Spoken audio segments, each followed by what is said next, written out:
وہ لڑکا بڑی بے باک نظروں سے مجھے دیکھنے کے بعد اپنی ماں کے ساتھ وہاں سے چلا گیا، جبکہ میں ہاتھ میں موجود وہ انگوٹھی دیکھتی رہ گئی۔ کتنی دیر تک تو سکتے کی کیفیت میں رہی، مگر جیسے ہی ہوش آیا تو غصے سے انگوٹھی کو نکال باہر پھینکا۔ میرے لیے وہ انگوٹھی نہیں بلکہ زنجیر تھی۔ مجھے حقارت سی محسوس ہونے لگی تھی۔ میں نے انگوٹھی اتار کر وہیں پھینک دی۔ میں کہنے لگی کہ میں اس شخص کے ساتھ شادی نہیں کرنے والی۔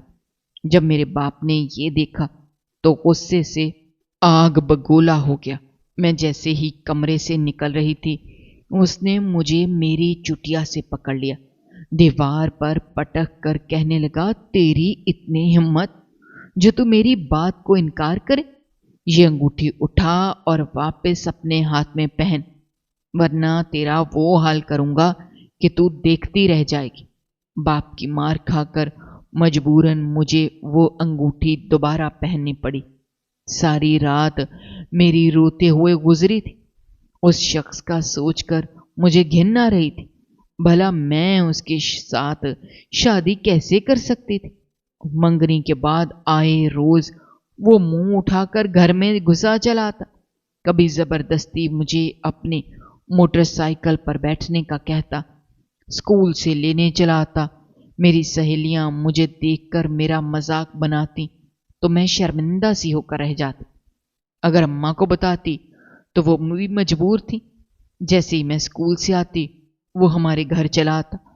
میرا باپ بھی اسے بالکل منع نہیں کرتا، کہتا تھا یہ اس کا اکلوتا دماد ہے، اس کی خوب خدمت کیا کرو۔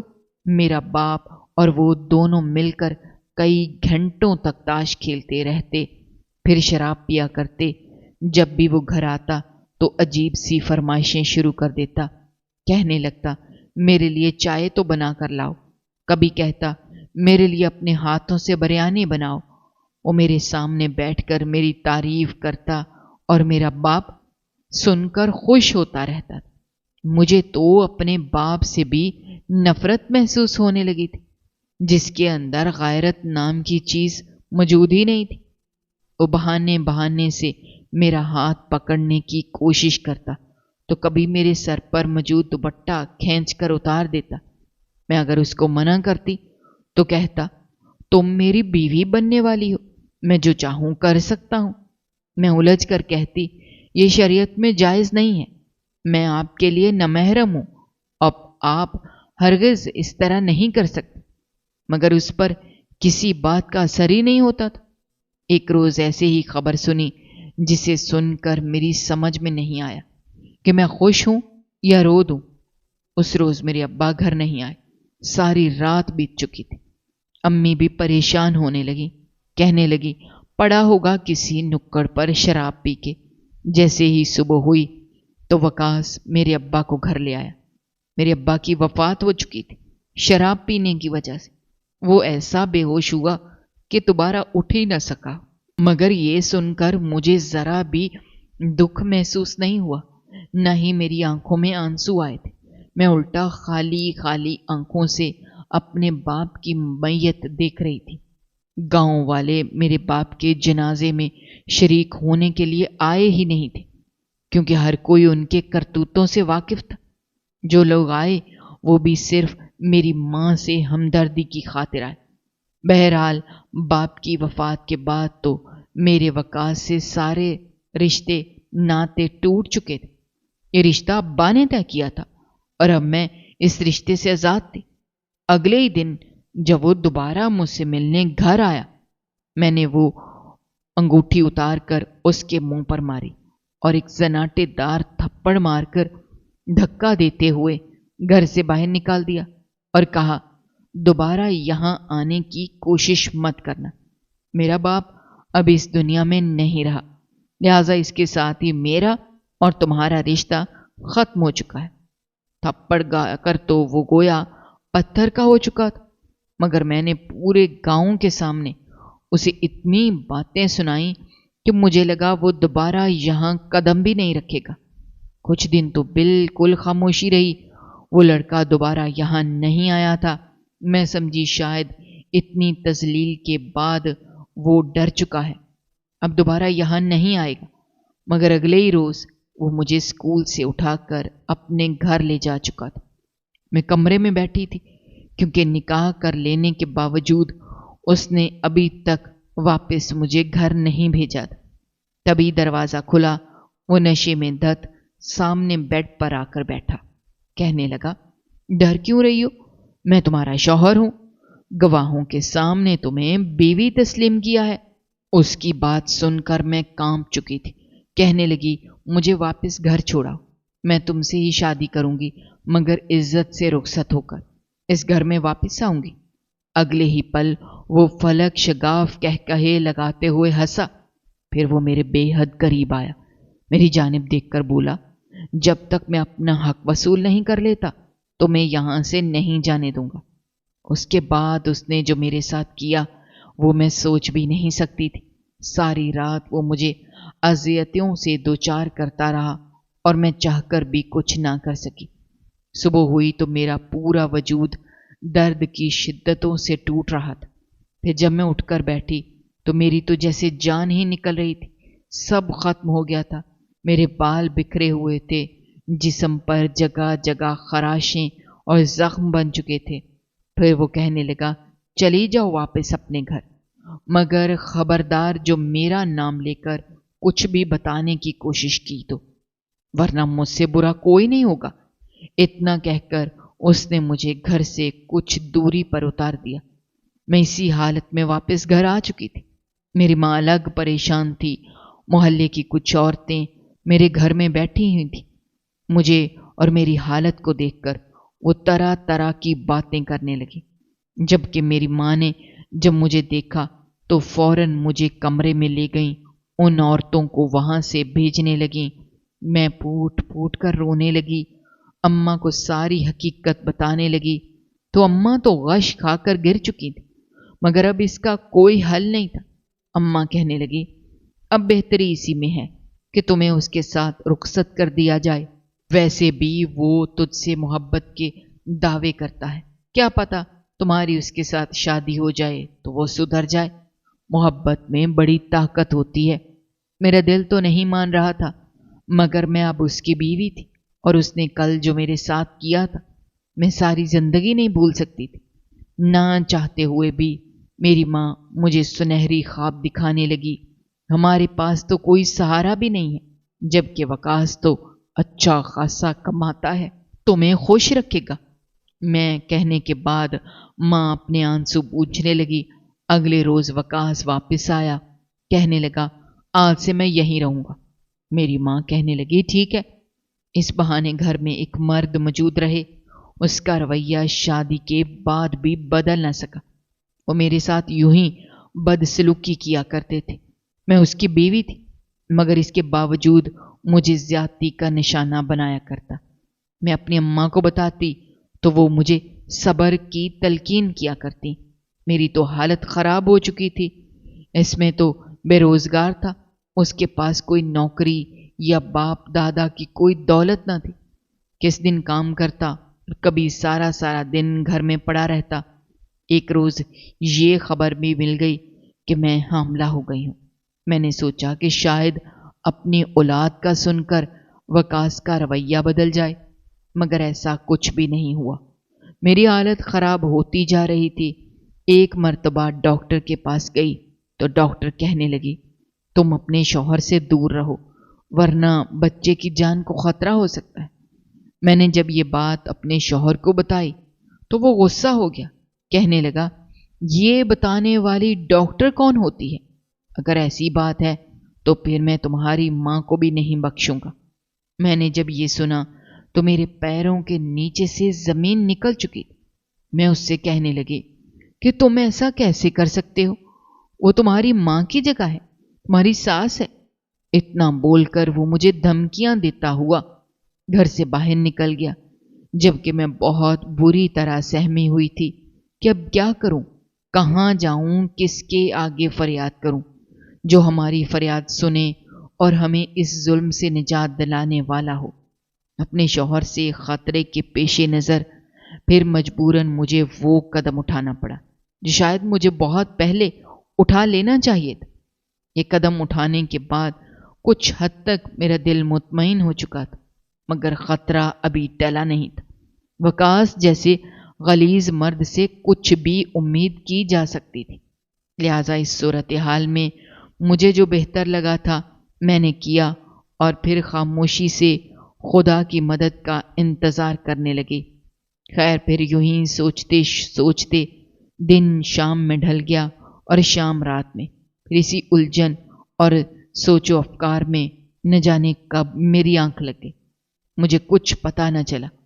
پھر رات کے تقریباً 2 بجے کے قریب باہر کا دروازہ زور زور سے بجنے لگا۔ دروازہ کھٹکنے کی آواز سن کر میں ہڑبڑا کر اٹھی۔ میرا دل تو جیسے مٹھی میں آ گیا۔ یقیناً وہ وقاص ہی تھا جو بے دھڑک دروازہ بجائے جا رہا تھا۔ ہم ماں بیٹی تو اس سے پریشان تھیں، لیکن محلے والے بھی اس سے بہت تنگ آ چکے تھے۔ خیر، میں نے جلدی سے چپل پہنی، بھاگ کر جب باہر کا دروازہ کھولا تو وقاص آج پھر پوری طرح نشے میں چور تھا۔ اس نے گھر داخل ہوتے ہی مجھے ایک ناقابل بیان قسم کی گالی دی، اور پھر مجھے ایک طرف دھکا دیتے ہوئے لڑکھڑاتے قدموں سے دیواروں کا سہارا لیتے ہوئے کمرے میں داخل ہوا، اور جاتے ہی دھڑام سے بیڈ پہ گر گیا۔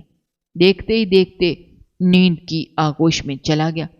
اتنے میں میری ماں بھی اپنے کمرے سے باہر آ چکی تھی، اور مرجھائے ہوئے چہرے سے کبھی وہ میری طرف دیکھ رہی تھی تو کبھی وقاص کی طرف۔ میری ماں خود ہی سمجھ گئی تھی کہ ضرور وقاص آج پھر سے نشہ کر کے آیا ہوگا، اور دروازہ بجا بجا کر محلے والوں کا بھی سونا محال کر دیا ہوگا۔ خیر، پھر جیسے تیسے وہ رات گزر گئی۔ پھر جیسے ہی فجر کی اذانیں ہوئیں تو میں اٹھی، وضو کیا اور جائے نماز بچھا کر نماز کی ادائیگی کے بعد اللہ کے حضور سجدہ ریز ہو کر اللہ کے سامنے اپنے دکھ سکھ بیان کرنے لگی، اور اللہ سے خیر و عافیت کی دعا مانگنے لگی، اور اللہ سے گڑ گڑا کر یہ بھی دعا مانگی کہ یا اللہ، وقاص کو سیدھے راستے پر چلنے کی توفیق عطا فرما اور اسے ہدایت نصیب فرما۔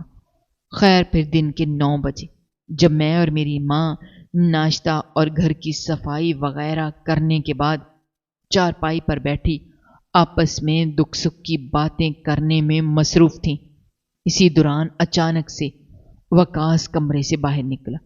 چہرے پر شیطانی مسکراہٹ سجائے بڑے مغرور سے انداز میں مجھے مخاطب کرتے ہوئے کہنے لگا، آج میں تجھے بتاؤں گا مجھے انکار کرنے کا انجام کیا ہوتا ہے، اور آج میں وہ کروں گا کہ آئندہ تم مجھے کبھی انکار کرنے کی ہمت نہیں کر پاؤ گی۔ پھر اگلے لمحے اس نے کیا میں اس کے بارے میں کبھی سوچ بھی نہیں سکتی۔ مجھے تو وہ پیٹتا ہی تھا، مگر اب وہ میری ماں سے بھی بدتمیزی کرنے پر اتر آیا تھا، اور میری ماں کو زبردستی گھسیٹ کر اپنے کمرے میں لے جانے لگا، اور ساتھ ساتھ چلاتے ہوئے بول رہا تھا، میں اب تمہیں بتاؤں گا کہ میں کیا کر سکتا ہوں۔ وہ میری ماں کو اپنے کمرے میں لے جا رہا تھا۔ وہ کس نیت سے لے جا رہا تھا میں اچھی طرح جانتی تھی۔ اسی وقت میں نے ایک مخصوص نمبر ڈائل کیا اور مدد طلب کرتے ہوئے فوراً اپنے گھر پہنچنے کا کہا۔ وقاص مسلسل میری ماں کو گھسیٹے جا رہا تھا۔ میں یہ منظر نہ دیکھ سکی۔ تڑپ کر بڑی تیزی سے بھاگ کر میں نے وقاص کو ایک زوردار تھپڑ رسید کیا اور اسے اس قدر زور سے دھکا دیا کہ وہ منہ کے بل زمین پر جا گرا، اور پھر میں اسے خبردار کرتے ہوئے کہنے لگی کہ پہلے تو بات میری ذات تک محدود تھی، آپ مجھ پر لاکھ ستم کرتے رہے، میں چپ چاپ برداشت کرتی رہی، لیکن خبردار، میں اپنی ماں کی حرمت پر ایک آنچ بھی نہیں آنے دوں گی، اور تجھے وہ سبق سکھاؤں گی جو تم عمر بھر یاد رکھو گی۔ جبکہ وقاص اپنے منہ پر ہاتھ رکھے غصے کی اور شدید حیرت کے عالم میں منہ کھولے ہوئے ہولے ہولے سے زمین سے اٹھ رہا تھا، جیسے وہ یہ سوچ رہا ہو کہ جو عورت میرے سامنے آنکھ نہیں اٹھاتی تھی آج اس کی اتنی ہمت کیسے ہو گئی۔ کہ اس نے مجھے نہ صرف تھپڑ رسید کیا بلکہ دھکا دے کر نیچے بھی پھینک دیا۔ پھر وہ غصے سے پنکارتا ہوا کہنے لگا، آج تم دونوں ماں بیٹی میرے ہاتھوں سے نہیں بچو گی۔ تمہاری ہمت کیسے ہوئی مجھ پر ہاتھ اٹھانے کی؟ پھر وہ بڑی تیزی سے برآمدے کی جانب دوڑا۔ یقیناً وہ کوئی ایسی چیز اٹھانے جا رہا تھا جس سے وہ ہم پر حملہ آور ہو سکے۔ اتنے میں نے اپنی ماں کا بازو تھاما اور گھر کے بیرونی دروازے کی طرف دوڑ لگا دی۔ گھر سے باہر نکلتے ہی بیرونی دروازے کو باہر سے کنڈی لگا دی اور ہم نے اونچی آواز میں لوگوں کو مدد کرنے کا کہا، اس سے پہلے کہ وقاص گھر کی دیوار پھلانگ کر باہر نکلتا اور معاملہ کوئی اور رخ اختیار کرتا۔ اتنے میں چند اہل محلہ بھی جمع ہو چکے تھے۔ ہم نے ان سب سے درخواست کی کہ پلیز ہمیں بچا لیں، وہ آج ہمیں نہیں چھوڑے گا کیونکہ وہ اپنے ہوش و حواس کھو چکا ہے۔ ابھی ہم یہ باتیں کر ہی رہی تھیں کہ اتنے میں وقاص گھر کی دیوار پھلانگ کر بازار میں اترا اور ہاتھ میں ڈنڈا پکڑے بڑی تیزی سے ہم دونوں ماں بیٹی کی طرف لپکا۔ اس سے پہلے کہ وہ ہم پر حملہ آور ہوتا، محلے کے افراد اسے اپنے حصار میں لے چکے تھے۔ اسی لمحے پنجاب کرائم کنٹرول ڈپارٹمنٹ یعنی CCD پولیس کی گاڑی بھی موقع پر وہاں پہنچ گئی۔ یہ وہی مخصوص نمبر تھا جس پر میں نے اس رات ہی کال کر دی تھی جب وقاص نے میری ماں کو بھی نہ چھوڑنے کی دھمکی دی تھی اور شکایت کرنے کے دوران CCD نے مجھے مکمل تحفظ کی یقین دہانی کروائی تھی کہ اب آپ بے فکر ہو جائیں کیونکہ اب سے آپ ہماری زیر نگرانی میں ہیں اور آپ کی ایک کال پر ہم چند منٹ میں آپ کے پاس موجود ہوں گے اور آپ کے تحفظ کو یقینی بنائیں گے۔ لہذا جب میرا نام نہاد شوہر وقاص میری ماں کو گھسیٹتے ہوئے اندر لے جانے لگا تو میں نے فوراً CCD کو کال میں لا کر اطلاع کر دی تھی اور پھر ایسا ہی ہوا۔ چند منٹ میں ہی ان کی گاڑی ہمارے پاس پہنچ چکی تھی۔ پھر کیا تھا، CCD کے اہلکار فوراً دوڑتے ہوئے آئے۔ انہوں نے وقاص کو گریبان سے پکڑا اور پٹک کر اپنی گاڑی میں پھینکا اور میری حوصلہ افزائی کرنے اور مجھے پرسکون رہنے کی تلقین کرنے کے بعد وہ اسی تیزی سے واپس چلے گئے جس تیزی سے وہ وہاں پہنچے تھے۔ تب جا کر ہم ماں بیٹی نے سکون کا سانس لیا تھا، ورنہ وقتی طور پر تو اہل محلہ میں بچا لیتے، لیکن بعد میں یقیناً موقع ملتے ہی وقاص ہمیں کسی صورت بھی نہ بخشتا۔ ابھی وقاص کو گرفتار ہوئے ایک ہفتہ بھی نہیں گزرا تھا، ایک دن اچانک ہمیں یہ خبر مل گئی کہ CCD نے وقاص کو رہا کر دیا تھا۔ رہائی کے ٹھیک آدھے گھنٹے کے بعد سڑک کو کراس کرتے ہوئے وقاص کا ایکسیڈنٹ ہو گیا اور وہ موقع پر ہی جان سے چلا گیا۔ یہ خبر سن کر وقتی طور پر ہمیں دکھ ہوا تھا، لیکن ہمارے دلوں میں اس کے چلے جانے کا ذرا بھی افسوس نہیں تھا۔ اب ہم اسے قدرتی موت کہیں یا پھر کوئی خفیہ معاملہ، لیکن جو بھی تھا ہمیں انصاف مل چکا تھا۔ خیر، جب وقاص کی میت ہمارے سپرد کی گئی اور جب گاؤں والوں نے وقاص کی حالت کو دیکھا تو وہ بھی اللہ سے معافی مانگتے ہوئے بے ساختہ کہنے لگے کہ اس کا یہی انجام ہونا چاہیے تھا۔ یہ ظالم اور بے حس انسان اسی قابل تھا۔ اس کے بعد گاؤں کے چند افراد نے بڑی سادگی کے ساتھ وقاص کی لاش کو دفنا دیا۔ وقاص کی وفات کے کچھ دن بعد ہی اپنے گزشتہ ہولناک ماضی کی یادوں سے دور بھاگنے کے لیے میں اور میری ماں وہ گاؤں چھوڑ کر شہر چلی آئیں۔ یہاں آ کر میں پڑھائی کے ساتھ ساتھ نوکری بھی کرنے لگی اور میری ماں کپڑے سلائی کر کے گھر کا گزارا کرنے لگی۔ کچھ ماہ بعد میں نے ایک بے جان بیٹی کو جنم دیا تھا۔ بیٹی کے بے جان پیدا ہونے کا مجھے دکھ تو ہوا تھا، مگر پھر یہ سوچ کر میرے دل کو تسلی ہو گئی کہ شاید اسی میں ہی اللہ نے کوئی بہتری رکھی تھی۔ سلائی کڑھائی کرنے کے دوران امی کی کافی عورتوں سے سلام دعا ہو چکی تھی۔ محلے کی عورتیں بھی میری ماں کی بہت عزت کرتی تھیں۔ ویسے بھی میری امی ایک ملنسار عورت تھی۔ پھر اپنی واقفیت کی بدولت